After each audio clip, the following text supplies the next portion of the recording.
Hi guys! Welcome back sa YouTube channel ko. So for today, magsasagot tayo ng board problem coming from the recent Electrical Engineering Boards, April 2025. And this is under yung major subject ng mga EE natin, so Electrical Engineering. Pero napaka-basic lang naman itong mga Lodi cakes.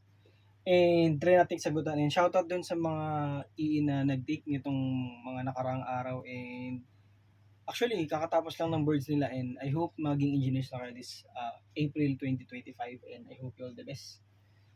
All is well, guys. So a series circuit consists of three resistors, R1, R2, and R3, which are connected to a 240 volt source. If the voltage drop across R1 is 60 volts, when the current is 4 amperes, and R2 is equal to 1.5 R3, what is the ohmic resistance of R2? So, paano ba natin sinosolve yan? So, pwede tayong gumawa ng circuit, mga idol. So, let's say, meron tayong voltage here, mga Lodi cakes. Tapos, meron tayong tatlong resistance which are connected in series. Extend lang natin mga Lodi cakes. Let's dito yung isa. And let's say ito, series yung circuit natin. Tapos, meron tayong 240 volt source. So, ito yung 240 volts mga idolo. Okay, tapos meron daw tayong R1 in which yung voltage drop across here is 60 volts. Okay? Wait lang, wala ko ng mga Lodi cakes. Okay, so 60 volts daw yung voltage drop across R1. Sinabi naman yung current is 4 amperes. So yung I natin is equal to 4 amperes. Siyempre, kapag series, tandaan naman natin na yung current natin is the same lang, guys. Diba? So kung 4 amperes yan, tapos sinabi na yung R2 equals 1.5 R3. So let's say ito yung R2, guys, and ito yung R3 natin. Ito yung R1 natin. Okay, so paano ba ginagawa natin dyan, Sir IJ? So ang ginagawa kasi natin dyan, guys, since binigay na po yung voltage drop dito sa first resistor natin, so automatically, 240 volts minus 60 volts, yun ay magiging total voltage drop dun sa R2 and R3 natin. So 240 minus 60, that is equal to, okay, that is 180. So I hope na-gets nyo yung explanation. Pag inad mo kasi yung voltage drop dito, syempre dapat equal dun sa pinaka-source natin.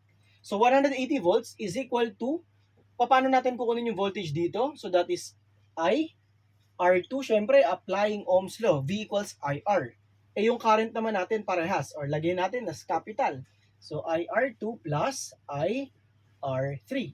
So we can factor out the current I. So we have I multiplied by R2 plus R3. Napakadali lang ito, guys. Basic recall lang talaga.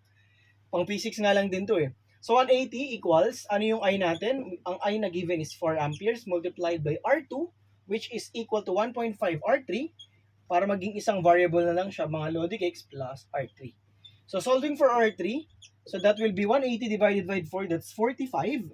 1.5 plus 1, that is 2.5. 45 divided by 2.5, that is 18 ohms.